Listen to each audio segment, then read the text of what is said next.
Hello friends, welcome to அரிசி சமையல். நம்ம வீடியோவில் ஆப்பத்துக்கு மாவு அரைச்சிக்கலாம். நான் வந்து ஒரு பங்கு பச்சரிசி, ஒரு பங்கு இட்லி அரிசி, புழுங்கல் அரிசி, ஒரு கைப்பிடி உளுந்து, ஒரு ஸ்பூன் வெந்தயம் போட்டு ஊற வச்சுருக்கேன். கழுவிட்டு 3 மணி நேரம் ஆச்சு. இப்போ நான் கிரைண்டரில் அரைக்க போகிறேன்.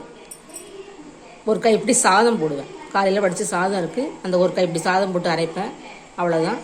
நம்ம வேறு எதுவும் சோடா உப்பு அதில் நான் போட்டு பழக்கம் இல்லை.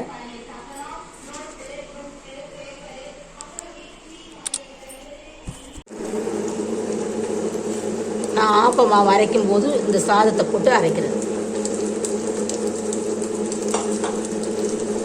காலையில் வடித்த சாதம் தான். இப்போ மதியானம் 2 மணி, அதனால் போதும். நான் காலையில் 7 மணிக்கு வடிச்சிட்டேன். இது அரைச்சாலே சாஃப்டாக இருக்கும். நீங்கள் வேறு எதுவும் போட தேவையில்லை.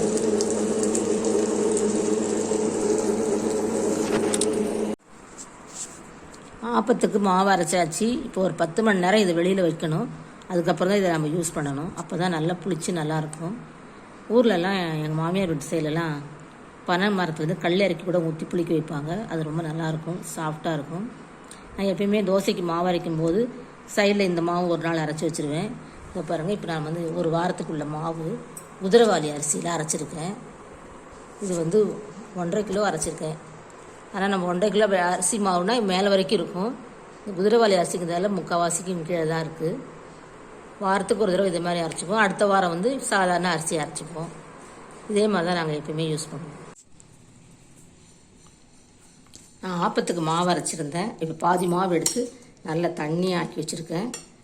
ஒரு அரை மூடி தேங்காய், 2 ஏலக்காய், ஒரு 4 டேபிள் ஸ்பூன் சர்க்கரை போட்டு தேங்காய் பால் எடுத்துக்கலாம். இப்போ நம்ம ஆப்பம் ஊற்றிக்கலாம்.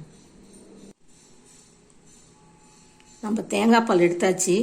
இப்போ இந்த தேங்காய் பாலில் கொஞ்சம் போல் இந்த மாவில் நான் ஊற்றிக்கிறேன்.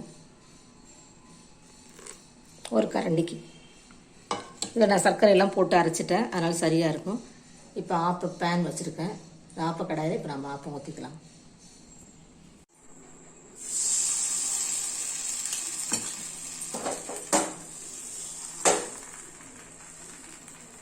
இது மாதிரி ஆப்பத்தை ஊற்றி மாவு ஊற்றி ஒரு சுழட்டி அப்படி மூடி வச்சிட்டிங்கன்னா ஆப்பம் ரெடி ஆகிடும் 1 நிமிஷத்தில். இப்போ திறந்துக்கலாம். ஆப்பம் பாருங்கள், மேலே நல்லா புஷ்ஷுன்னு உப்பி நல்லா அழகாக வந்திருக்கு. இதே மாதிரி எல்லா மாவையும் ஊற்றிக்கலாம்.